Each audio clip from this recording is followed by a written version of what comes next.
Pues bienvenidos, ¿vale? El día de hoy vamos a hablar de los lineamientos para la elaboración del informe de auditoría en materia de prevención del lavado de dinero y financiamiento al terrorismo. Y vamos a estar hablando sobre estos cambios o estas modificaciones que tienen y que realmente tenemos que estar, los que somos auditores y los que somos auditados, debemos estar cumpliendo para la elaboración del informe que vamos a estar presentando los primeros 60 días naturales al cierre del ejercicio, ¿vale? Esa es la idea, que se vayan por lo menos con estas nociones, con estas partes que han cambiado, que se han modificado, y obviamente dar un pasaje por todo lo que implican estos documentos, ¿vale? Pues vamos a comenzar. Muchísimas gracias a todos por estar aquí. Antes de esto, pues me quiero presentar. Mi nombre es Taurino López, soy director del área de auditoría y procesos de GMS 360 y les damos la más cordial bienvenida. También van a estar mis compañeros detrás de mí resolviendo alguna pregunta, algún comentario. Luego son bastantes y por ahí se me puede ir una, pero vamos a tratar de atender todas y por favor cualquier pregunta, cualquier comentario que quede eh, eh, eh, por ahí que tengan, pues me lo hacen llegar para poder solventar cada uno de estos, ¿vale? Buenos días, pues entonces vamos a arrancar con esto. ¿Qué es lo que vamos a estar visualizando? ¿Cuáles son los puntos que vamos a estar abordando durante esta jornada? Pues vamos a estar hablando sobre, a ciencia cierta, el cambio en el orden que sufren los lineamientos de auditoría, cómo es que ahora el octavo, el noveno pasa a ser uno u otro, en el cuarto ya nos cambia la parte del orden que han llevado, que tienen estos lineamientos. También nos hablan, nos modifican diferentes definiciones, diferentes términos del glosario, como el documento de políticas de criterios, medidas y procedimientos, que anteriormente nos decían verificar que cuente con un documento de políticas, criterios y medidas y procedimientos, y ahora nos hacen alusión al documento, pues al manual de cumplimiento. También el término auditor sufre ciertos cambios, ahora ya no vamos a hablar de sujetos obligados, sino vamos a hablar de sujetos supervisados. Dentro de estos sujetos supervisados ya se adiciona el término para las instituciones de tecnología financiera, tanto de financiamiento colectivo como de fondo de pagos electrónicos. También tenemos cambios o modificaciones en los requisitos del auditor. Nos hablan sobre estos requisitos que hay que cumplir en caso de que se trate de una persona moral.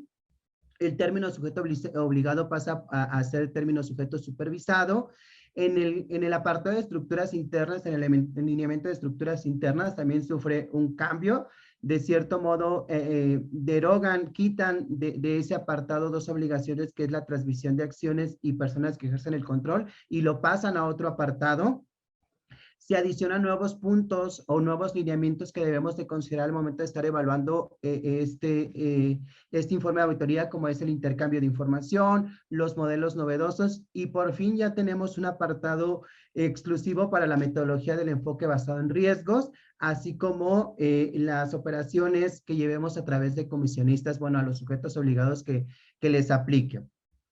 También vienen muchas cosas interesantes, vienen muchas cosas importantes, como la planeación del proceso de auditoría y el cumplimiento regulatorio, que si recordamos, cuando empezamos con estos documentos en los cuales nos basábamos los auditores para realizar estos ejercicios de auditoría, hablábamos mucho sobre la cuestión de estándares mínimos y el documento de lineamientos para la elaboración del informe emitidos en 2017, que estos a su vez de cierto modo se complementaba, ¿no? Entonces veíamos en la parte de estándares mínimos, veíamos todo el proceso de planeación. En el apartado de metodología de estándares mínimos, conocíamos cuáles eran las bases o la información inicial que íbamos a requerir para comenzar con este proceso de auditoría, y también había un apartado en estándares que se llama matriz de cumplimiento regulatorio, que nos daba las escalas o los niveles de cumplimiento que debemos de cumplir o de seguir o plasmar en el informe de auditoría. Pues ahora estos nuevos lineamientos ya lo contemplan, ya nos dan como estas bases y como que ya nos dan mayor carnita a nosotros auditores para realizar este proceso de evaluación. ¿Vale? Entonces, ¿vamos bien hasta aquí? Saludos a todos, a los que van llegando. Buenos días, bienvenidos. Estamos comenzando, entonces dimos los temas que vamos a estar abordando y ahora sí ya vamos a entrar en materia, ¿vale? Vamos con los apartados. ¿Qué hacen en la cuestión de este documento de lineamientos para la elaboración del informe? Nos lo van a segmentar, nos van a dividir en 4 apartados. El primero de ellos es el apartado A, que va a hablar de todos los preliminares. Ahí vamos a tener el objeto de los lineamientos, que va a estar dividido en 3 puntos. Vamos a tener todas las definiciones a que va a hacer referencia este documento. Y finalmente, la interpretación y consulta. Y esta interpretación y consulta le confieren esa facultad a la Vicepresidencia de Supervisión de Procesos Preventivos de la Comisión Nacional Bancaria y de Valores. Aquí vamos a hablar netamente como de la parte de términos, de quién nos lo va a estar emitiendo, quién nos lo va a estar comunicando, quién va a interpretar estos lineamientos y todo a lo que va a hacer referencia. En el apartado B nos va a hablar del auditor. En este apartado B nos va a decir cuáles son los requisitos, porque también sufre cambio el apartado de requisitos de auditor. Nos adicionan ciertos datos, ciertos elementos, ciertos documentos, y nos hablan de los requisitos del auditor persona moral. ¿Vale? Ahorita los vamos a ir tocando, pero así está segmentado. Otros 2 apartados que nos divide este documento es el apartado C, que nos va a hablar de la elaboración del informe, y aquí vamos a tener 3 lineamientos. El primero de ellos va a ser la planeación de la auditoría. Después vamos a tener el programa de trabajo y las secciones del informe, que a su vez va a estar dividido en 4 puntos. El primero de ellos va a ser el resultado de la revisión, el cumplimiento regulatorio, los asuntos claves de la auditoría, los hallazgos, acciones correctivas y recomendaciones de mejora, ¿vale? Y finalmente tenemos el apartado D, que nos va a hablar sobre toda la cuestión del informe, todo el cierre del informe, que va a hacer referencia a la redacción y estructura del informe, cómo debe estar estructurado, cómo se deben de resaltar los apartados, la información a la que vayamos a hacer referencia, etcétera. Las pruebas y documentación sustento todo aquello que le permitió al auditor realizar esas manifestaciones, plasmar esos hallazgos, todas esas cuestiones, el conocimiento y la remisión, ¿no? ¿Cómo lo vamos a estar remitiendo a la autoridad? Obviamente sabemos que es a través del portal Citi, qué especificaciones debe cumplir ese informe de auditoría al momento de ser enviado, y la conservación. Aquí ya nos hablan de un punto también importante que nos adicionan, que es la conservación. ¿Vale? ¿Cómo se va a llevar ese proceso de conservación? Si recordamos o si nos remontamos directamente al punto de disposiciones, nos da la facultad únicamente a los sujetos supervisados de conservar los resultados obtenidos de la auditoría por un plazo no menor a 5 años. Aquí ya también le confiere esta responsabilidad al auditor de tener este respaldo, esta conservación de la información, y además de tenerla siempre disponible, siempre a disposición tanto del sujeto supervisado como de la Comisión Nacional Bancaria y de Valores. ¿Vale? Todo perfecto hasta aquí, ¿vamos bien? ¿Tenemos alguna duda, pregunta hasta aquí? Nada, allá en redes sociales todo claro, ¿verdad? Gracias. Perfecto. Vamos a empezar, ¿vale? Vamos a ir desmenuzando estos puntos y vamos hablando sobre esta cuestión. El primer punto que vamos a tocar es el objeto de los lineamientos y lo vamos a segmentar en 3 puntos importantes. La primera de ellos es establecer los requisitos mínimos que los sujetos supervisados deben observar en la contratación de personas morales y auditores para la elaboración del informe de auditoría. Aguas aquí, ¿vale? Cuando hagamos la contratación de una persona moral, debemos garantizar que la persona moral esté apegada o esté cumpliendo con los requisitos establecidos en el 5º de estos lineamientos, ¿vale? Que van a hacer alusión a la parte de que cuente con los recursos técnicos, humanos y financieros para realizar estos procesos. ¿Vale? Entonces aquí ahorita los vamos a tocar a detalle, pero aquí estamos hablando de que en efecto tienen que garantizar que los sujetos obligados observen los requisitos mínimos que deben de cumplir estas personas. Después tenemos establecer los procedimientos y requisitos mínimos que deben observar y cumplir los sujetos supervisados respecto a de la elaboración del informe de auditoría que realice el auditor. Aquí es una exigencia que yo, sujeto supervisado, le tengo que hacer a mi auditor, que realmente el informe de auditoría sí contemple todas las características, todos los lineamientos, toda esa estructura que me está dando este documento. Y finalmente, establecer los procedimientos y requisitos mínimos que deben observar y cumplir los sujetos supervisados respecto de la remisión a la comisión del informe de auditoría. Aquí viene este punto importante, porque cuando hablamos de esta parte de consulta, de estar emitiendo, de estar comunicando este informe de auditoría, sí seguíamos bien un manual de digitalización, teníamos como un peso, teníamos ciertas características, ¿vale? Pero aquí nos amplían estas características como el qué, como que le permita el documento que vayamos a enviar a la comisión, la parte de búsqueda, la parte de selección de texto, etcétera, ¿no? Entonces aquí ya nos hablan un poco más sobre esto. Entonces, aguas aquí, vienen puntos bien importantes, vienen puntos en los cuales sí debemos de poner atención, que al final de cuentas podría decir auditor, bueno, pues únicamente se hace la cuestión del cambio del orden de los lineamientos, o en vez de llamarlo ahora documento de políticas, existen, ahora se llama manual de cumplimiento. No, existen puntos específicos en los cuales sí debemos de poner atención. Después, ¿qué tenemos? La parte de los requisitos del auditor. Los 6 requisitos que teníamos anteriormente se van a mantener y van a seguir siendo prácticamente los mismos, ¿no? El contar con un certificado vigente, no haber sido sentenciado por delitos patrimoniales, no estar inhabilitado para ejercer el comercio, desempeñar un empleo, cargo, comisión en el servicio público, sistema financiero, así como no estar en concurso. No ser ni tener ofrecimiento para ser consejero directivo, no tener litigio pendiente con el sujeto supervisado y no tener antecedentes de suspensión, cancelación o revocación de registro para fungir como auditor. Estos 6 que ya teníamos, de cierto modo nos los respetan y nos dicen, ok, se van a quedar, ¿vale? Se van a quedar, esos van a seguir siendo los mismos. ¿Cuáles son los que nos adicionan? Ahora ya nos hablan en los requisitos del auditor que el auditor debe de contar con un nivel de estudios a niveles licenciatura, ¿vale? Cuando tu auditor compruebe que tiene un nivel de estudios a nivel de licenciatura, debe también comprobar que tiene 3 años de experiencia en materia de prevención de lavado de dinero y financiamiento al terrorismo, en la parte de detección de operaciones ilícitas, en todo este rubro, en todo este ámbito. Tiene que comprobarte que en efecto cuenta con la experiencia necesaria para poder desarrollar o para poder realizar este informe de auditoría. ¿Qué pasa si mi auditor no tiene un nivel de estudios a nivel licenciatura? Entonces debe de comprobar 5 años de experiencia. ¿Qué pasaba cuando, por ejemplo, empezaba el examen de certificación? Recordamos esa parte, que al final de cuentas siempre nos pedían un nivel de estudios o un nivel de experiencia a corroborar. Cuando las personas que realizamos el examen de certificación hace tiempo, probablemente podamos recordar que en efecto sí nos pedía como esta parte de experiencia, de que garantizaras tu experiencia, además tu nivel de estudios, y que fuese como que si tuvieras como estas referencias en la materia, ¿no? Que si fueras una persona que realmente conoce de lo que estás hablando, conoce de las operaciones, de las operaciones con recursos de procedencia ilícita, tienes como toda esta parte del contexto de lo que está ocurriendo y realmente puedas dar esta especie de análisis y retroalimentación a los sujetos obligados respecto de los controles, de los mitigantes, de lo que están haciendo y cómo lo están haciendo. Bueno, este es un punto. Además, nos adicionan que no debe formar parte de la estructura accionaria, ni de los órganos de gobierno, ni ser oficial de cumplimiento, funcionario, apoderado o empleado del sujeto supervisado al que preste sus servicios.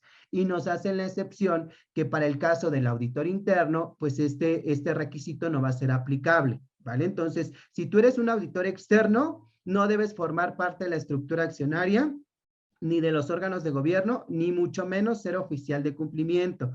Recuerden que uno de los puntos para la designación del oficial de cumplimiento es precisamente que el oficial de cumplimiento nunca va a ser designado por un área de auditoría o por un auditor interno, ¿no? Que debe ser independiente, que esta designación. ¿Por qué? Porque aquí podemos realizar este papel de ser juez y parte, ¿no? De lo mismo que yo estoy realizando, es lo mismo que yo estoy evaluando y lo mismo que te estoy diciendo a ti, autoridad, que sí, ya lo estoy cumpliendo.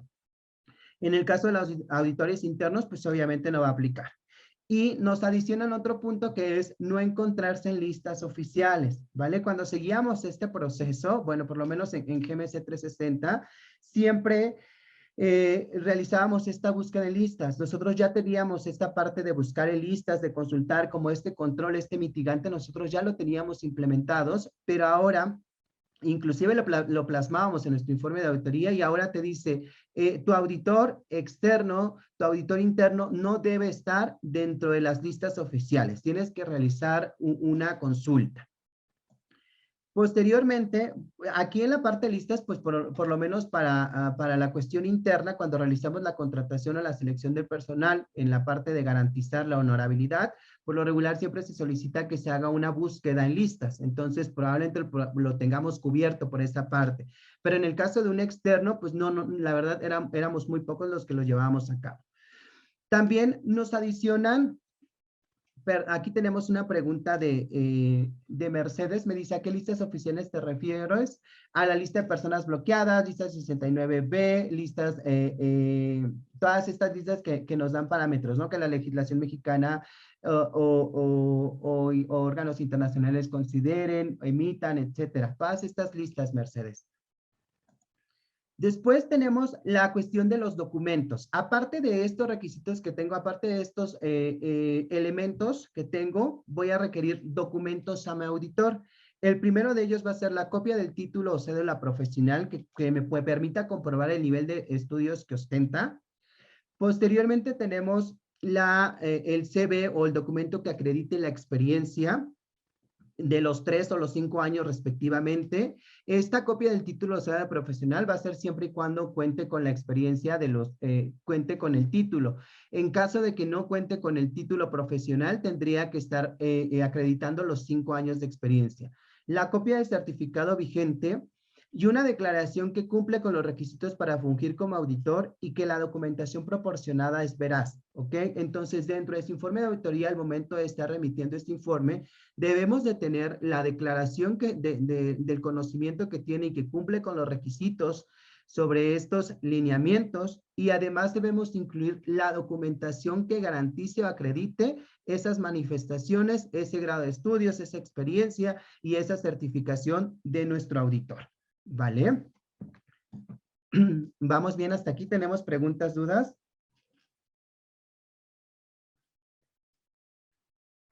¿Qué es lo nuevo? Aparte de estos requisitos que ya teníamos, ¿qué es la parte nueva? Pues tenemos la parte, perdón, de personas morales. La parte de personas morales y nos dice requisitos que debe reunir la persona moral. Y esto no lo teníamos. En algún momento lo observamos cuando estábamos hablando de esta cuestión de estándares mínimos también, que era esta certificación para personas morales. Esta documentación debe ir en el informe. Los requisitos del auditor, sí. La cuestión de los requisitos que compruebe que en efecto tu auditor, la parte del currículum, la parte de las declaraciones, sí. Si nos remontamos o recordamos cuando hacíamos la cuestión de una carta de aceptación en donde decía tu auditor que sí aceptaba ser tu auditor, plasmabas las declaraciones y decías que él te manifestaba que contaba con un certificado vigente, que conocía el contenido de los lineamientos, que no estaba sentenciado por delitos patrimoniales. Ahora tendrás tú que corroborar o que te deben de proporcionar esta información o por lo menos lo deben de incluir en el informe que te vayan a presentar o que vayas a remitir a la autoridad, ¿vale? Tenemos aquí ¿los cambios de terminología se deben hacer en el manual que ya está hecho? No. Esta parte de lineamientos, recuerda que en la cuestión de las disposiciones ya están efectuados de cierto modo estos cambios, ¿vale? El primer punto para que sufran unos cambios estos lineamientos es que haya existido el cambio en las disposiciones. Aparentemente estos lineamientos toman de cierto modo las últimas modificaciones que han sufrido las disposiciones y tu manual debe reflejar lo que está diciendo tu disposición, porque si te vas contra este documento de lineamientos, es un documento general, es un documento que aplica de manera indistinta a todos los sectores, ¿sabes? Entonces vas a encontrar a lo mejor una definición en el cual, por ejemplo, te va a hablar de comisionistas y tú en tus disposiciones en las que te resultan aplicables ni siquiera se encuentra, ¿verdad? Ni siquiera están. Entonces, tu manual debe estar alineado a lo que son las disposiciones que te aplican y obviamente a la operación, productos, servicios que ofreces, a los tipos de personas que atiendes, etcétera, etcétera. Por acá tenemos otra pregunta. Sí se deben asentar al informe. Obviamente, estos cambios impactan únicamente al documento donde se va a elaborar el informe. En el informe de auditoría sí me van a impactar porque sí tendrían que estar haciendo referencia a estos requisitos, a referencia al término de manual de cumplimiento, referencia al sujeto supervisado, el cambio en las estructuras de cada alineamiento. Al remitir el informe a la autoridad, también le vamos a anexar copia de los documentos que nos presenta el auditor para que cumple con los requisitos. Sí, Octavio, yo te sugiero que sí proporciones esta información respecto al auditor, ¿vale? Entonces, esto dependerá de la metodología o digamos, de la estructura del informe que tiene tu auditor, ya sea si lo manda como un anexo, si lo mete dentro de un apartado y selecciona estas pruebas. Sí, yo te sugiero que en efecto los soportes documentales de que estás cumpliendo con estos requisitos se incluyan en el informe de auditoría. Para la persona moral tenemos que la persona moral y equipo de auditoría debe ser y mantenerse independiente al sujeto supervisado a la fecha de la celebración del contrato de prestación de servicio durante el desarrollo y hasta la emisión del informe. Aquí es sumamente importante y creo que esto era necesario. La verdad era necesario porque hay auditores que realizan hasta a veces 300 informes y los realizan con 5 personas y decías, no sé cómo pueden, ¿no? O sea, no sé cómo pueden realizar tantos informes de auditoría, tantas cuestiones así, tantas evaluaciones, tantos análisis y demás, y al final de cuentas eran como informes en masa. Sí eran muy baratos, pero eran informes en masa que en efecto no reflejan y no reflejarán la esencia de la entidad financiera, lo que sí puede hacer la entidad financiera, el nivel de cumplimiento de la entidad financiera, los controles, los mitigantes, las medidas que está implementando la entidad financiera. Entonces aquí ya nos dice, aguas, porque la persona moral que tú contrates para realizar tu auditoría y su equipo deben de ser independientes a la fecha de la celebración del contrato, durante y hasta la emisión del mismo. No debes de tener ninguna relación directa con ellos. Después tenemos que la persona moral debe contar con los recursos técnicos, humanos, financieros y administrativos. Y la persona moral no deberá ejercer el control en el sujeto supervisado, ¿vale? Entonces, aquí abusados con estos 3 puntos que tenemos por acá. Después nos dice, ¿cuándo no va a existir una independencia entre el sujeto supervisado y la persona moral? En primero tenemos cuando el auditor o algún socio de la persona moral labore, sean o hayan sido durante el año inmediato anterior a la celebración del contrato de prestación de servicio, ¿vale? Cuando el oficial de cumplimiento o auditor interno del sujeto supervisado, en cualquier otro sujeto supervisado, forme parte del mismo grupo financiero o grupo empresarial, y cuando el director general, representante legal o empleado que ocupe un cargo entre dentro de los 3 niveles inmediatos inferiores a en el sujeto en el sujeto supervisado, y que además también forme parte del mismo grupo financiero o empresarial. ¿Vale? Entonces, en estos casos no va a existir ninguna independencia. Después, ¿qué tenemos? Adicionalmente, la persona moral, aparte de todas estas cosas que ya tenemos, nos dice que la persona moral, perdón, tengo una pregunta aquí. Dice, si el informe y revisión la realiza el auditor interno, no hay riesgo de que no haya imparcialidad y se evita anotar observaciones que llame la atención la autoridad. Aquí nos dicen que si el informe y revisión la realiza un auditor interno, no hay riesgo de que no haya imparcialidad y evita anotar observaciones que llamen la atención de la autoridad. Recordemos que una de las características que debe tener el auditor interno es que va a ser independiente, ¿vale? Inclusive cuando tenemos esta cuestión, este órgano que llamamos Comité de Comunicación y Control, únicamente va a participar con voz, sin voto, y va a dar como la especie de retroalimentación en qué estamos parados, cómo vamos y demás. Y entonces él tendría que estar siendo un sujeto independiente a todas estas cuestiones, y al final de cuentas, cuando contamos con un auditor interno, las revisiones que debe realizar deben ser periódicas, ¿no? Entonces, periódicas, constantes, para que precisamente evitemos que en el informe de auditoría presentemos las mayores o graves áreas de oportunidad. Entonces, aquí podría determinar el juicio que está empleado tu auditor para elaborar, para revisar, para analizar las situaciones, los lineamientos, de qué manera cumple, probablemente las manifestaciones que él realice en algún momento dentro de tu informe, pues sí probablemente pueda llamar la atención de la autoridad y decir, oye, me están manifestando que tu manual de cumplimiento pues no es acorde a los productos, servicios, operaciones que realizas, o que tu sistema automatizado no realiza la totalidad de funciones para los cuales está obligado, ¿no? Entonces aquí hay que tener cuidado. Puede ser que sí las manifestaciones de auditor interno, pero al final de cuentas somos entes independientes que debemos realizar o reflejar en efecto un análisis, ¿no? Para que pueda reflejar esto, pues debe existir un análisis de información, documentación, cumplimiento de obligaciones y demás. No nada más es de que a mí se me ocurra decir, ah, bueno, sí, sí es grave, pero pues no, existen diferentes parámetros a considerar para determinar estas cuestiones y probablemente depende mucho en el sentido en el que plasme tu auditor estas observaciones, ¿no? Eso va, pero sí, sí podría que el auditor interno probablemente pueda plasmar alguna situación, ¿vale?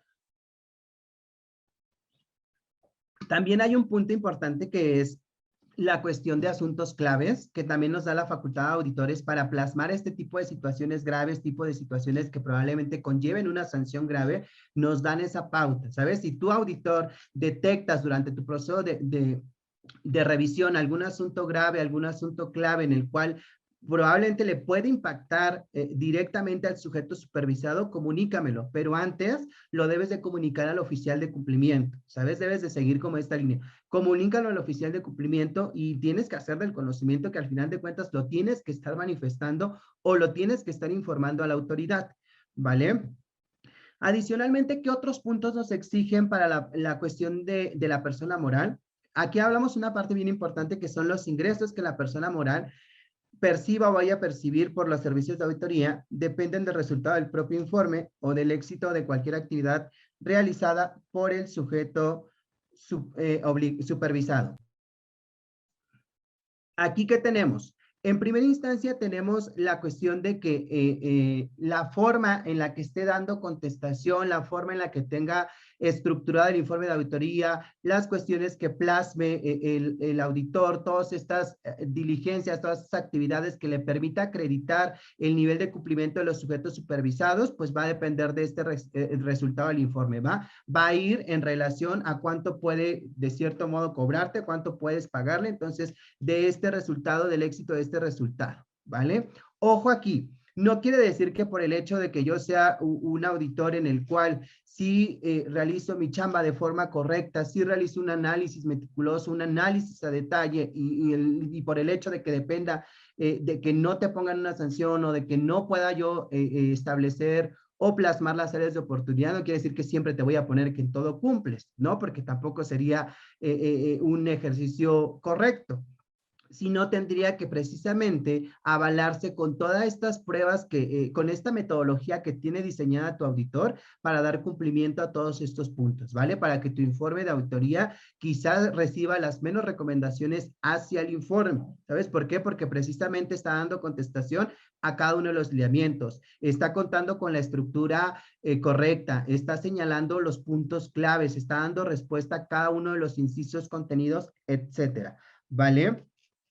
Después tenemos que la documentación y papeles de trabajo, propiedad de la persona moral que soporten el informe a disposición del sujeto supervisado para su consulta, deben estar siempre disponibles para la consulta y presentarlos a la comisión en el formato que se requiera. Aquí ya hablamos de una cuestión importante, ¿vale? Porque probablemente esta cuestión de pruebas que realizaba el auditor o que realiza el auditor durante estos procesos siempre se quedaban únicamente a resguardo, a conservación de la persona moral y lo único que plasmábamos eran las opiniones de cumplimiento en el desahogo del informe, ¿no? Todos esos hallazgos, todas esas manifestaciones del auditor, pero todos esos soportes que va generando, que va extrayendo tu auditor durante el proceso de auditoría, únicamente nos lo quedábamos nosotros auditores. Ahora te dicen, ah, ok, sujeto supervisado. Tú en cualquier momento le puedes exigir a esa persona moral que te haga,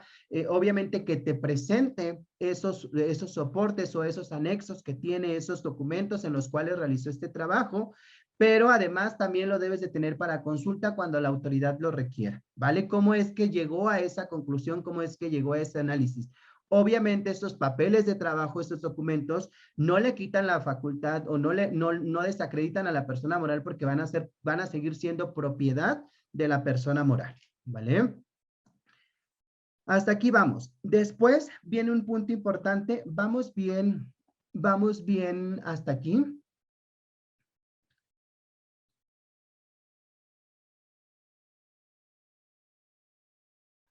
Ok, por aquí nos dicen, dice, si el auditor externo es persona física, puede ser parte del comité auditorial del sujeto supervisado. Luego aquí tenemos Ok, vamos, sin auditor es persona moral socio quien firma el informe, pero a quien factura es el despacho de persona moral, ¿cómo tengo que identificarlo? Ok, ahorita vamos atendiendo estas preguntas. Si quieren, vamos a avanzar un poquito más. Después tenemos la parte de la planeación de la auditoría, ¿vale? ¿Dónde teníamos o dónde visualizábamos esta parte de la planeación de la auditoría? Lo veíamos en estándares mínimos. Si alguien tuvo la oportunidad de leer este documento, en estándares mínimos nos daba la metodología de auditoría.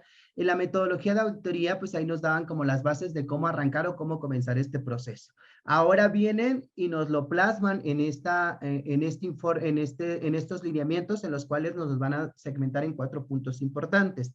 El primero de ellos es el cuestionario inicial del sujeto supervisado, aquella información y documentación que te permita conocer inicialmente a la persona, a la persona o la entidad financiera que estás auditando, desde datos generales hasta información inclusive corporativa, la parte de estructuras internas y demás.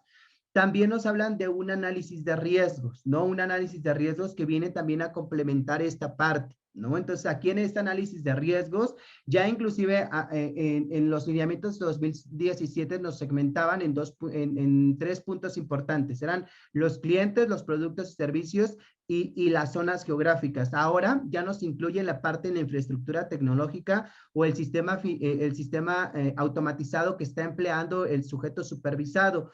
Pero además también nos hace referencia a que como auditores consideremos y determinemos si en efecto existe una concordancia con lo plasmado en la metodología del enfoque basado en riesgos que realizó el sujeto supervisado. Entonces ya nos da como mayor carnita de este análisis de riesgos que anteriormente pues lo hacíamos con base en estos 4 elementos, pero ahora sí te dice, fíjate en la infraestructura tecnológica que tiene, pero también fíjate en lo que está plasmando en su metodología del enfoque basado en riesgos. También nos dice sobre toda la parte de revisión de toda la información y documentación pertinente, toda aquella soporte que te va a permitir garantizar el conocimiento de tu sujeto supervisado, los procesos de evaluación, la parte de los hallazgos, la parte de las manifestaciones que haga, te va a dar como esa pauta de todo lo que puedas tú obtener durante este proceso para garantizar el cumplimiento del sujeto supervisado. Y finalmente, pues nos habla que debemos verificar que la metodología del enfoque basado en riesgos sea coherente con el sujeto supervisado. En esta planeación vamos a considerar todo, desde la información y documentación inicial que me pueda dar, este análisis de riesgos considerando clientes, productos, zonas, sistema, la revisión de toda la información, el alcance que va a tener, qué información, qué documentación debo revisar, debo de tener, y finalmente que este análisis de riesgos sea coherente con la metodología del enfoque basado en riesgos que ha desarrollado, implementado y valorado el sujeto supervisado. Después de la planeación de auditoría, bueno, el cuestionario inicial del sujeto supervisado, que esto no lo teníamos, que prácticamente lo obteníamos de otro documento, esto es nuevo. El análisis de riesgos, revisión de toda la información y documentación y verificar, pues obviamente, que sea coherente con el sujeto supervisado, que es lo que tenemos. También nos habla de un programa de trabajo, que ya lo teníamos, ya teníamos este programa de trabajo. Lo importante aquí es que el programa de trabajo se puede realizar dentro o fuera de las instalaciones del sujeto supervisado, como lo determinen ambas partes, ¿vale? Aquí, si determinamos que vamos a llevar a cabo este plan de trabajo de forma remota, pues debería estar plasmado dentro del informe y decir que el plan de trabajo se está ejecutando o que las pruebas se realizaron de tal manera, ¿no? Aquí anteriormente pues íbamos a las instalaciones del sujeto supervisado y realizábamos las pruebas al sistema automatizado, realizábamos la revisión de expedientes de clientes, empleados, realizábamos la revisión de un manual de cumplimiento y demás. Y aquí lo hacíamos de esta manera, ¿no? Aquí ya te dan la pauta de decir, este programa de trabajo, estas actividades que tú vas a realizar, las puedes realizar tanto de forma dentro de este sujeto supervisado o fuera de este sujeto supervisado, ¿vale?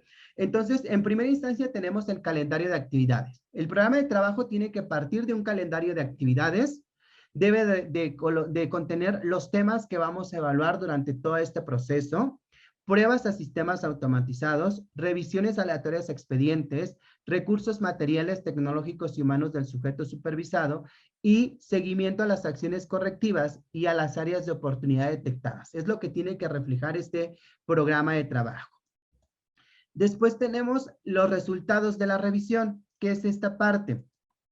En esta parte, aquí hablamos de los lineamientos, ¿vale? Aquí como ya teníamos una pauta importante, los resultados de la revisión, si recuerdan esta tablita que teníamos al principio de la sesión, hablábamos donde dividíamos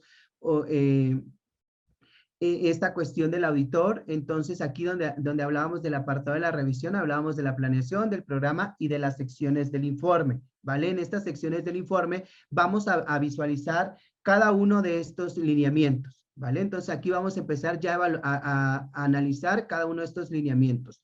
¿Cuáles son los que sufren cambios? Muchos de ellos de la cuestión del lineamiento sufren cambios en el sentido de la redacción, ¿no? Algunos se mejora la redacción, algunos, como ya decíamos, cambian algunos términos como manual de cumplimiento, como la parte de alto riesgo, ahora dice grado de riesgo alto. Entonces, como cuestiones así que le dan otro sentido a la oración o alineamiento al punto que estamos evaluando. En primera instancia, uno de los que nos adiciona, de los que sí sufren realmente que no teníamos y que consideramos de acuerdo a esta parte de disposiciones que teníamos, porque al final de cuentas teníamos un documento de disposiciones que nos hablaba de un capítulo 2 de enfoque basado en riesgos, y en lineamientos decías, bueno, ¿y ahora cómo lo plasmo? ¿No? Porque dentro de estos lineamientos, nos decía esta cuestión, ¿no? Oye, pues ahora ¿qué hago? ¿No? ¿Qué hago con esto? Entonces, cada uno de nosotros auditores diseñábamos una forma en la cual plasmábamos y decíamos si en efecto el sujeto supervisado había diseñado una metodología de riesgos, si había implementado una metodología de riesgos y cuáles habían sido los resultados obtenidos de esta metodología de riesgos. Ahora nos lo da este documento y nos dice, ah, perfecto, debes de contar con una metodología con enfoque basado en riesgos que nos hable en primera instancia, que tú nos puedas decir, auditor, cómo documentó los procesos de identificación, medición y mitigación y los factores de riesgos identificados del sujeto supervisado. También nos tienes que hablar de un diseño e implementación considerando los 4 elementos: los clientes usuarios, los productos y servicios, los canales o vías de transacción y las zonas geográficas. También es el proceso de identificación, indicadores de riesgos y haciendo relación a estos 4 elementos, el método de medición, que debe de existir una relación entre indicadores y elementos, asignación y un peso en función de su importancia, ¿vale? Entonces debemos de garantizar que en efecto existe una documentación de estos procesos, que se haya diseñado e implementado considerando los 4 elementos, que hayan identificado determinados los indicadores pertinentes por elemento de riesgos y finalmente que hayan determinado un método de medición y que este método de medición tenga una relación entre indicadores y elemento, así como una asignación de peso de acuerdo a la importancia que esto represente. Además, si se identificaron mitigantes y estos fueron implementados, ¿no? Y que estos mitigantes implementados tengan de cierto modo una relación con el manual de cumplimiento, y si su aplicación está siendo efectiva. ¿De qué manera estás garantizando? Bueno, el sujeto supervisado está indicando que uno de los mitigantes que tiene es el sistema automatizado. Sí, pero el sistema automatizado, ¿cómo ayuda a esta cuestión de mitigación de riesgos o mantenerlos en un nivel de tolerancia aceptable? Ah, perfecto. Pues cuenta con listas actualizadas, cuenta con el seguimiento de las operaciones, nos permite identificar o recabar datos adicionales en caso de que el cliente usuario cambie de riesgo, el perfil transaccional no sea habitual, etcétera. También nos habla de la implementación. Bueno, si puso en funcionamiento la metodología, asegurando que no existan inconsistencias entre esta y el sistema automatizado. ¿Qué es lo que estoy llevando de mi metodología de riesgos a mi sistema automatizado? Estoy considerando los elementos de riesgo, estoy considerando los indicadores de riesgos, qué ponderaciones, qué niveles de riesgos, qué impactos, qué probabilidades, etcétera. En su caso, si modificó políticas, criterios, medidas y procedimientos en su manual o en algún documento adicional, ¿vale? Si se determinó que lo que diseñamos en primera instancia no está siendo eficaz, no está siendo eficiente, realizamos un proceso de adecuación, donde lo estamos plasmando, dónde estamos llevando todo este resultado, ¿vale? Y finalmente, si realizó la valoración revisando eficiencia y eficacia, ¿vale? Entonces, aquí es esta parte. Por ahí creo que tienen unas preguntas respecto a la entrada de vigor. Eso lo vamos a tocar en la última lámina. Igual también se los vamos a dar. Y la presentación, no sé, por ahí está el staff. Entonces, igual que lo chequen y que les indiquen, ¿vale? Nos adicionan también otro lineamiento que es la parte del intercambio de información que no teníamos. Aquí nos dan dos puntos importantes. En primera instancia, si intercambió información de conformidad con la forma y términos que indican las disposiciones, y además, si presentó o comunicó a la Secretaría de Hacienda y Crédito Público por conducto de la Comisión la información y documentación que sí lo acredite. Recuerden, ¿por qué nos da esta pauta? Porque cuando hablamos del término o de la definición de sujeto supervisado, dijimos que se adiciona la cuestión de las instituciones de tecnología financiera, tanto de financiamiento colectivo como de fondo de pago electrónico. Además, si nos vamos a esta parte, el intercambio de información ha sido uno de los lineamientos que siempre hemos tenido, que siempre ha existido en las disposiciones y era uno de los que prácticamente no dejábamos ahí aislado, ¿no? Dejábamos ahí de fuera. Entonces, ahora sí nos dicen, considera si tu sujeto supervisado realizó el intercambio, si este intercambio fue con base en lo que te establece la disposición y si lo comunicó de forma correcta en los términos y plazos establecidos a la Secretaría de Hacienda y Crédito Público y además qué información y documentación lo acredita de cómo lo llevó a cabo. Aquí tenemos otro apartado que es la de modelos novedosos, pero tenemos una pregunta, dice por aquí. ¿Es correcto lo que nos dice Mario Sodi? Según yo, estos nuevos lineamientos entran en vigor para los informes que se presentan para el ejercicio que terminó el 31 de diciembre. Exactamente, o sea, estos lineamientos entran en vigor desde ya, desde el día siguiente de su publicación en el Diario Oficial de la Federación, y tendríamos que estar los que realizamos auditorías cumpliendo con estos al momento de estar entregando durante los primeros 60 días naturales al cierre del ejercicio 2021. Primero debes hacer el análisis de riesgo y luego modificar las políticas para la inclusión de nuevos productos. Sí, recuerda que la parte de los nuevos productos, primero es hacer un análisis de riesgos de todo lo que conlleva ese nuevo producto y después realizar las modificaciones, Mónica. Nos adicionan otro lineamiento que es lo de modelos novedosos que ya veníamos trayendo, que ya realmente ya nos habían hecho conocimiento en estas reformas a las disposiciones.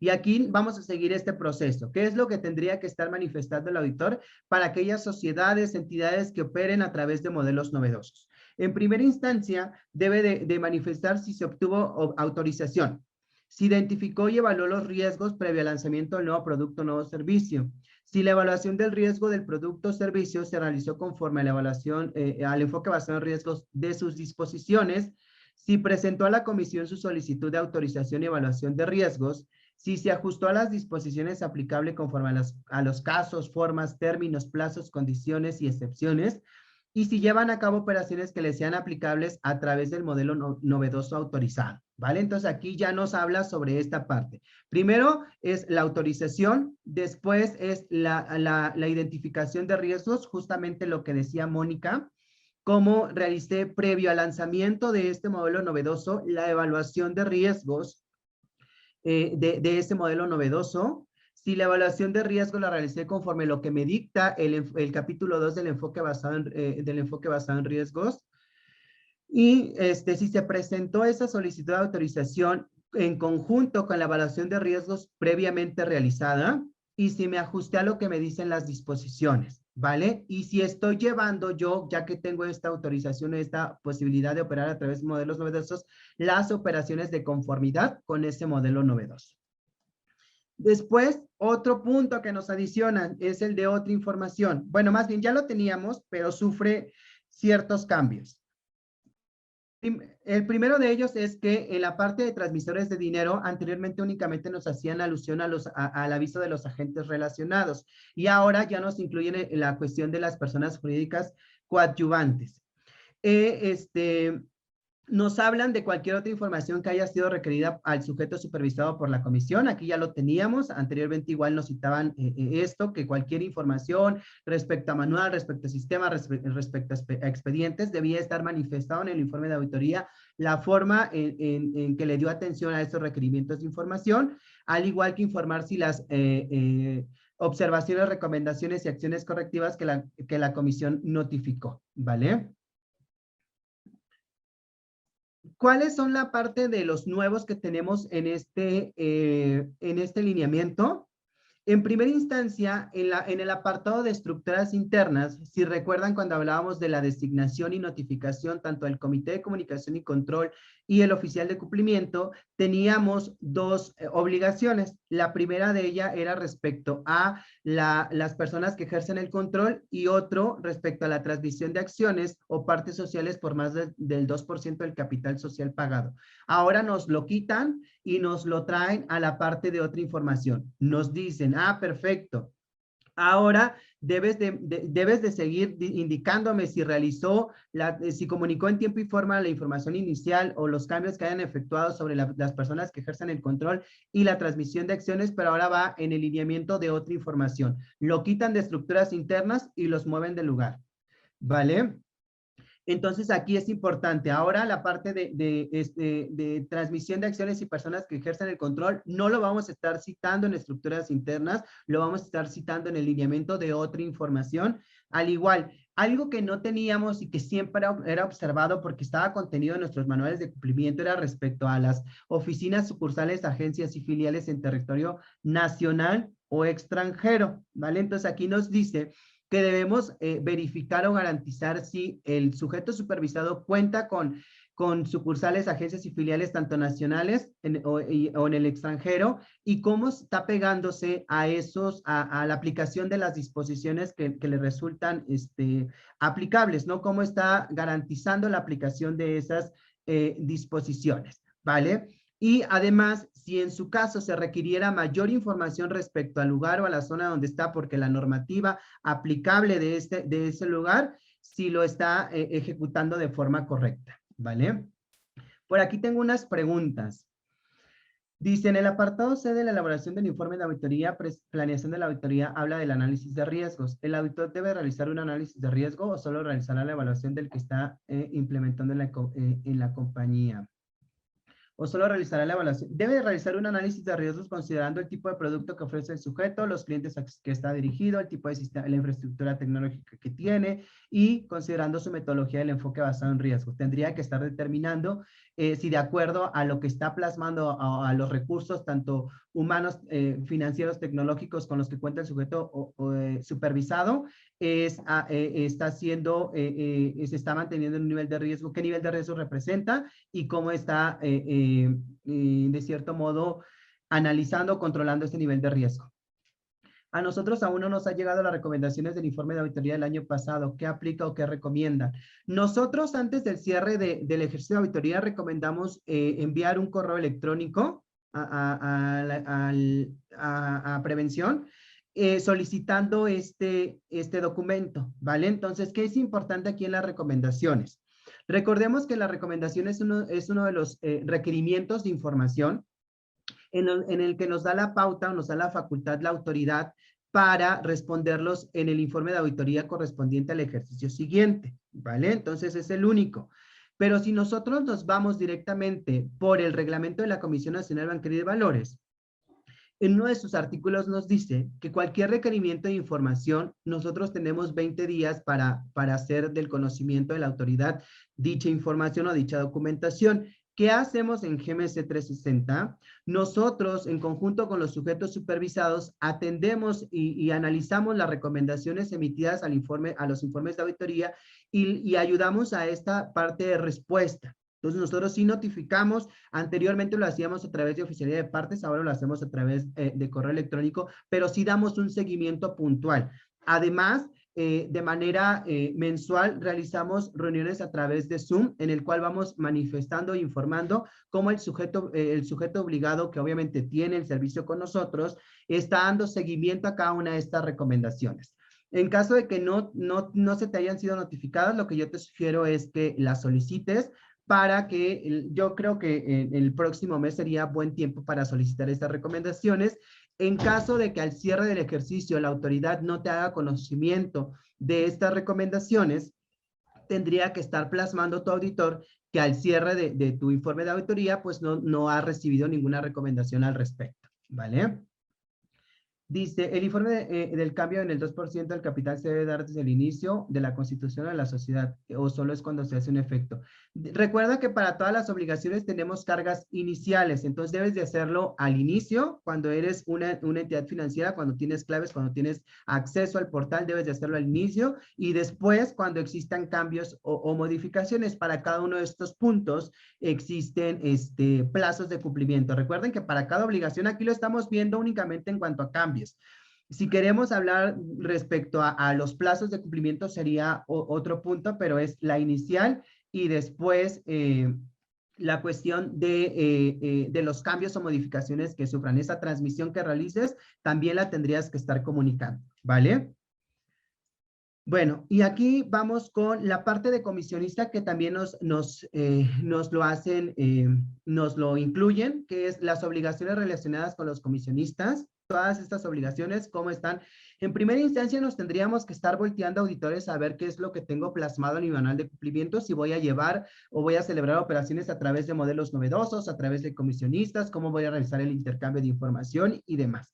Y después voltearme a la forma de implementación, ¿no? ¿Cómo es lo que estoy llevando? La esencia de los lineamientos para la elaboración del informe de auditoría es precisamente conocer, uno, lo que estoy documentando, lo que yo mismo, sujeto obligado, estoy diciendo que sí voy a hacer y cómo lo voy a hacer. Por eso es la importancia del manual de cumplimiento. Y dos, cómo lo estoy llevando a la práctica, cómo estoy implementando este punto. Entonces, nos habla sobre estas obligaciones relacionadas con los comisionistas. Si el sujeto supervisado permite que los expedientes de identificación sean integrados y conservados por sus comisionistas, y cuál es el resultado que obtuvo de este punto de los comisionistas, ¿no? Si realmente estos cuentan con un régimen preventivo y las razones por las que consideró o no consideró dicha revisión de estas obligaciones o de estas relación que tiene con los comisionistas, ¿vale? Si tú, auditor, determinaste que no era necesario realizar pruebas a estos comisionistas, tendrías que estar manifestando por qué no es necesario. Quizá porque el banco, quizá porque la institución de tecnología financiera cuenta con controles que permiten esta identificación, llevan un doble control. Los expedientes de identificación sí los conserva realmente el comisionista, pero al sujeto supervisado le extiende una copia en donde el sujeto supervisado verifica que en efecto el comisionista está integrando correctamente el expediente, ¿no? Entonces es como una responsabilidad compartida. En caso de que tú determines que estas obligaciones están siendo del total correctas como auditor y demás, y no requieras una supervisión a este comisionista, tendrías que estar asentando las razones por el cual no. Después, ¿qué tenemos? Hay un punto importante que también se toma de los estándares mínimos, que es el cumplimiento regulatorio. Y aquí ya nos dan escalas o niveles de cumplimiento, ¿vale? Que esto lo veíamos en estándares mínimos. En estándares mínimos nos daban un apartado C, que era matriz de cumplimiento regulatorio, y que ahí nos decían, estos son las escalas que debes de considerar al momento de estar evaluando tu informe de auditoría y que era a lo mejor opcional. Aquí ya en lineamiento son estas escalas que debe cumplir. Obviamente cada una de estas escalas o cada nivel tiene sus peculiaridades. Cuando cumples es cuando quizá el sujeto supervisado, la entidad financiera tiene por lo menos o cuando menos un área de oportunidad, una área deficiente, ¿no? Una observación, por ahí un punto mínimo que le está haciendo como ruido, ¿no? Que al final de cuentas con un control, con un mitigante efectivo puede solventar. Cuando cumple mayoritariamente es cuando el sujeto supervisado cuenta con más de una área de oportunidad, ¿vale? Pero que al final de cuentas sigue cumpliendo de manera, por decirlo de alguna manera, correcta, ¿no? Que la cuestión no le impacta tanto a esa área de oportunidad, no le impacta tanto en materia de cumplimiento. Cuando es parcialmente cumple, aquí hablamos de un punto en el cual sí están teniendo controles deficientes, las políticas, los procedimientos, las medidas no están implementadas de forma correcta, y aquí ya tenemos un punto importante, ¿no? Ya tenemos como focos aquí rojos en los cuales sí debemos detenernos y poner atención. El no cumple, pues creo que literal, o sea, su nombre lo dice, que los controles, las medidas, los procedimientos no están siendo efectivos, no están siendo correctos, no se están implementando como deberían. Y finalmente, el no aplica. El no aplica, ¿por qué? Porque yo lo decía, este documento es un documento general que nos aplica a todos los sectores, tanto a ITFs como bancos, como transmisores, como uniones de crédito, como bancos y demás. Y entonces van a haber puntos dentro de estos lineamientos, como los comisionistas que no le aplica a todos, que se van a ir no aplica, como un modelo novedoso. No todas las entidades están realizando operaciones a través de modelos novedosos, ¿no? Entonces, también como un intercambio de información, como diferentes cuestiones que vamos a encontrar alrededor de este informe que realmente no me resultan aplicables, como que, como la parte de los reportes. Cuando vemos la cuestión de los reportes, vemos reportes de transferencias de fondos internacionales, montos totales de divisa, la parte de reportes de activos virtuales y demás, que aplican a ciertos sectores, ¿vale? Entonces, van a haber puntos o peculiaridades que al final de cuentas sí van a estar contenidas en tu informe de auditoría porque sigues la estructura de este documento, pero al final de cuentas tendría que estar indicando a tu auditor que derivado del sector al que perteneces, no te resultan aplicables, ¿vale? Y después tenemos un apartado que se llama asuntos claves. Entonces dice, cuando se requiera, el auditor desarrollará, esto es, cuando se requiere, el auditor desarrollará una sección en la que describa con claridad los aspectos, condiciones o información preocupantes que consideró al realizar la auditoría. Cualquier situación, cualquier hecho importante que a juicio el auditor considere que le va a impactar al sujeto supervisado, que realmente las medidas o los controles que tiene implementados no están siendo efectivos y probablemente o esté relacionado o pueda servir como vehículo para la comisión de delitos de lavado de dinero, financiamiento de terrorismo, aquí en esos asuntos clave los tendría que estar notificando como esta alerta roja, ¿no? Como diciendo, aguas, aguas, porque acá, por acá tenemos ciertas cosas que están como descuidados, ciertas cosas en las cuales necesitamos centrar la atención. También nos dice que debemos de conocer o determinar que las medidas implementadas, bueno, aquí, ¿cuándo las vamos a conocer? Cuando las medidas implementadas no son acordes al tipo de servicios, productos o operaciones que ofrezca, cuando no existan controles implementados para mitigar riesgos, cuando existan hallazgos que sitúan en una infracción grave, cuando existan irregularidades que a juicio profesional del auditor pudieran favorecer a actos ilícitos, ¿vale? Entonces aquí recordemos cuáles son la parte de asuntos claves, quizá lo que esté relacionado con las sanciones graves, ¿vale? Entonces las sanciones graves, ¿cuáles son? El no contar con un manual de cumplimiento, el no tener un sistema automatizado y que éste no ejecute las funciones para las cuales está obligado, el no contar con estructuras internas, la omisión de los reportes y la presentación de información falsa, dolosa o que conduzca al error, ¿no? Si dentro de estas situaciones, si durante este proceso de auditoría, el auditor detecta alguna de estas situaciones, entonces tendría que estarlo informando en este apartado de asuntos claves. ¿Qué pasa si yo, auditor, no detecto un asunto clave? Pues obviamente tendría que estar indicando que a juicio mío, de acuerdo a la evaluación que estoy realizando, pues el sujeto obligado no presenta ningún asunto clave, ¿vale? Después, tenemos la parte de hallazgos, acciones correctivas y recomendación de mejoras, ¿no? Que esto también ya lo teníamos. Tenemos una sección de hallazgos con su correspondiente acción o acciones correctivas, así como las recomendaciones de mejora, incluyendo plazos, personas, responsables y supervisión, ¿no? Un seguimiento sobre los hallazgos y acciones correctivas del informe y una sección de seguimiento que llevó el sujeto supervisado respecto a las observaciones, recomendaciones, acciones correctivas formuladas por la comisión. Aquí nos habla literal de lo que hace un momento comentábamos, de todas estas cuestiones, tanto de tu programa de seguimiento interno, como de las recomendaciones derivadas de los informes de auditoría, que lo vamos a segmentar en dos. Bueno, vamos a partir. La parte de la sección de los hallazgos que ha hecho el auditor en el ejercicio anterior debe de contar con un seguimiento, ¿vale? Entonces, en este seguimiento tendríamos que estar indicando estas cuestiones que no todos, o en algún momento nada más decimos, sí, sí cumplió, ¿vale? Pero aquí tenemos puntos importantes que son los plazos, las personas responsables y la supervisión. Abusados aquí, ¿vale? Aquí ya tenemos plazos en los cuales debo de cumplir yo a atender estas acciones o estas áreas de mejora. Las personas que se van a encargar de solventar o de atender estas áreas de oportunidad y finalmente la supervisión que voy a estar dando, si va a ser una supervisión constante, si va a ser una supervisión bimestral, semestral, de una única vez, etcétera. ¿Vale? Que esto, por ejemplo, lo hacemos aquí en GMS 360.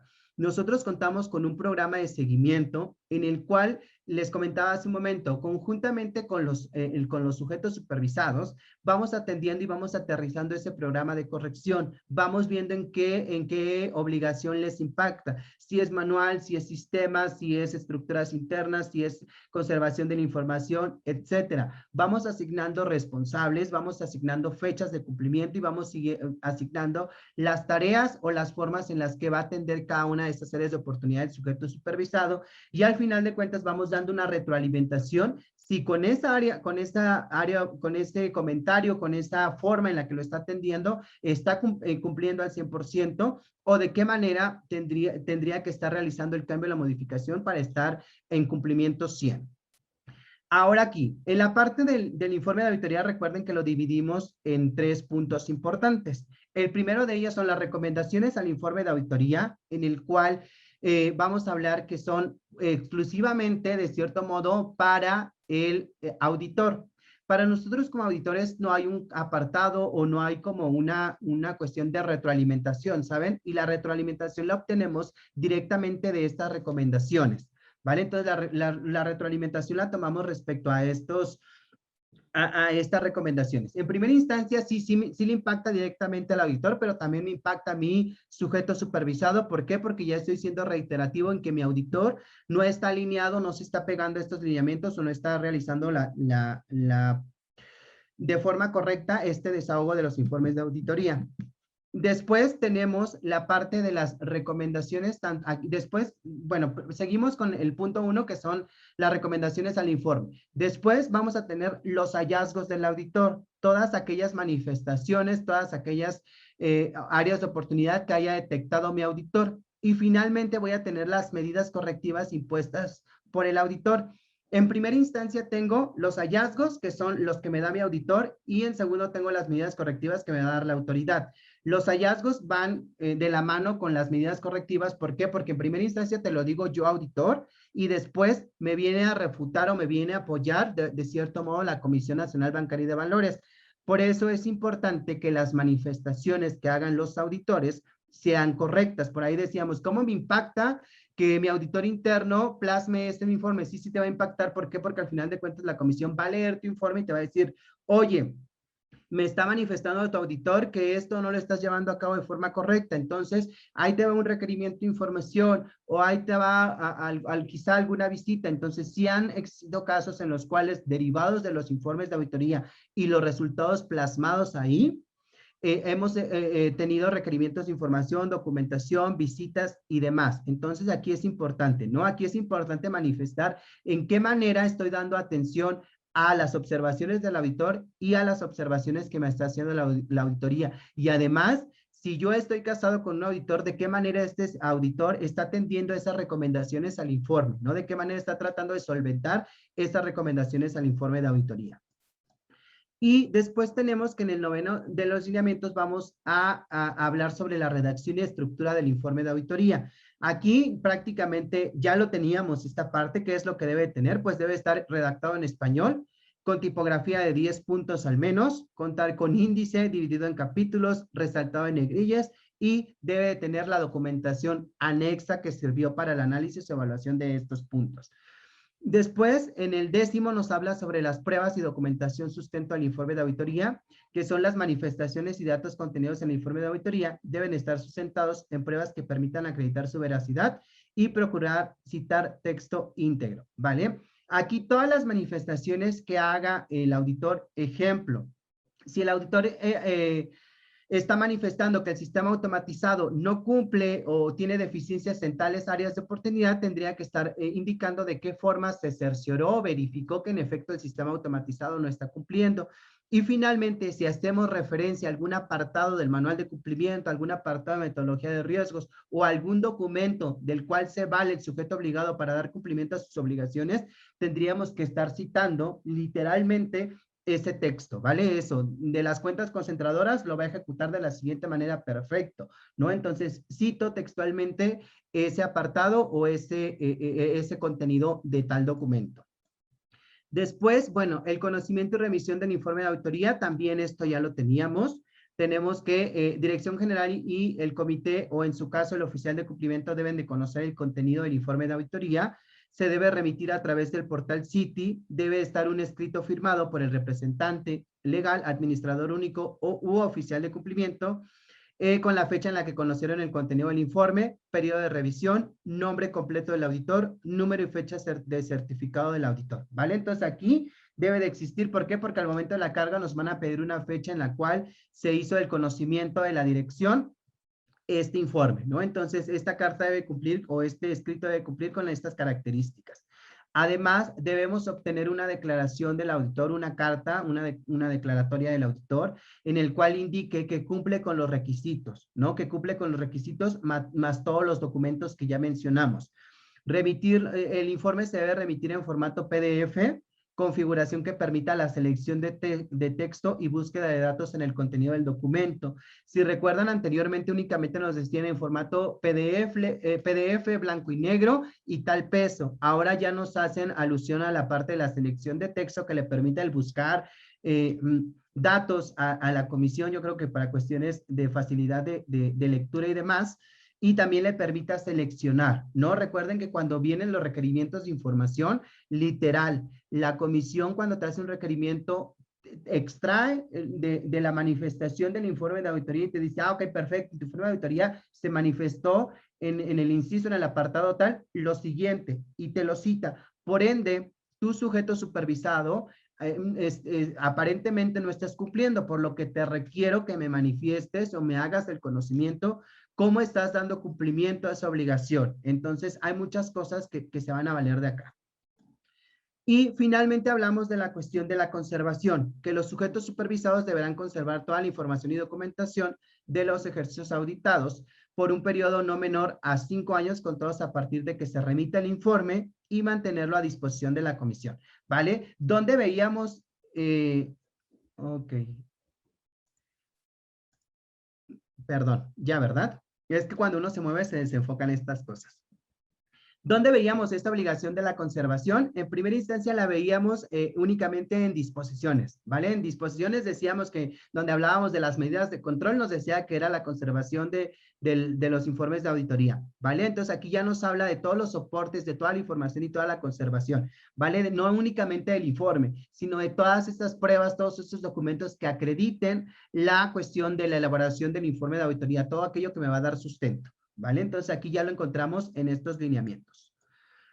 Bueno, y aquí hablamos de un punto importante ya para ir cerrando, que es la fecha de publicación. Se publican el 10 de octubre de 2021, entran en vigor el 19 de octubre de 2021.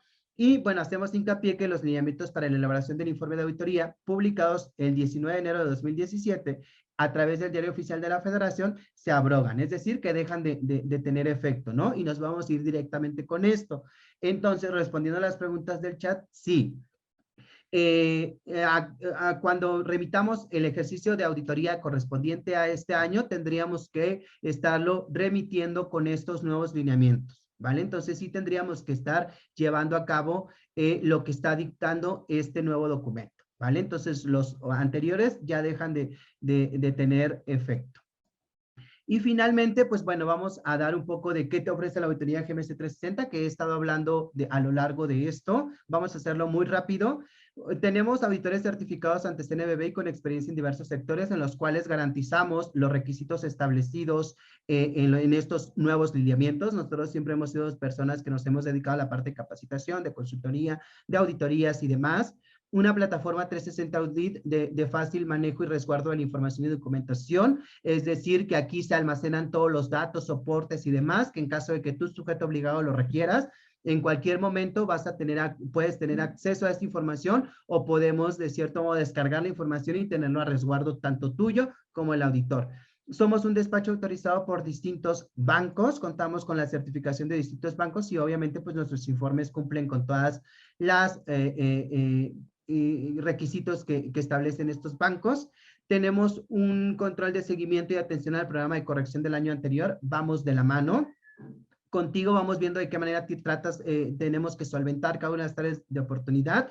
¿Por qué? Porque esperamos precisamente que nuestra auditoría sea preventiva y no correctiva. Por eso hacemos entrega de resultados parciales que te van a permitir conocer cuál es el nivel de cumplimiento de tu entidad y cómo solventar cada una de estas áreas de oportunidad. Somos tanto auditores como consultores durante todo el proceso. Y finalmente, pues te garantizamos una atención personalizada, ¿vale? Y por ahí tenemos dudas, preguntas, comentarios. Se publican a través del diario oficial, Mario, el 18 de octubre de 2021 y entran en vigor al día siguiente, ¿vale? Entonces, por ahí tenemos el dato. Se publican el 18 de octubre y entran en vigor al día siguiente de su publicación, ¿vale? ¿Dudas, preguntas por ahí? Puedes solicitar tu cotización a las cuentas de correo, por ahí igual si me apoyan con las cuentas de correo de mis compañeros, Miguel@gms360, Fernanda@gms360 y Bernice@gms360.com. Entonces todos son los mismos correos. ¿Vale? Pues si no existiese ninguna duda, ninguna pregunta, yo les agradezco muchísimo la atención. Espero que hayan disfrutado al igual que yo esta jornada, estos temas, igual son para que todos aprendamos y todos conozcamos de todos. Entonces, muchísimas gracias por acompañarnos, muchísimas gracias, cuídense, un abrazo enorme y gracias por estar aquí.